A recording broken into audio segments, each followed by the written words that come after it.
ನೀವು ಈಗ ನೋಡ್ತಾ ಇರ್ಬೋದು ಪೂಜ್ಯ ದೊಡ್ಡಪ್ಪ ಅಪ್ಪ ಅವರು ಲಿಂಗೈಕ್ಯರಾಗಿರುವ ವಿಷಯವನ್ನು ತಿಳಿದು ಜನ ಹೇಗೆ ಶರಣರ ಗುಡಿ ಹತ್ರ ಬಂದು ಸೇರ್ತಾ ಇದ್ದಾರೆ ಅಂತ ಹೇಳ್ಬಿಟ್ಟು ಇಲ್ಲಿ ಒಳಗಡೆ ಯಾರನ್ನು ಬಿಡ್ತಾ ಇಲ್ಲ. ಪೊಲೀಸರು ಬಿಗಿ ಬಂದೋಬಸ್ತನ್ನು ಮಾಡಿದ್ದಾರೆ ಇಲ್ಲಿ.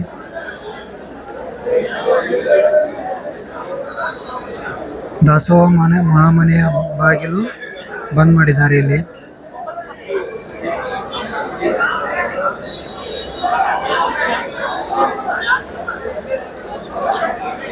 ಜನರನ್ನು ನಿಯಂತ್ರಿಸಲು ಪೊಲೀಸರು ಲಾಠಿ ಪ್ರಯೋಗನ ಮಾಡ್ತಾ ಇದ್ದಾರೆ.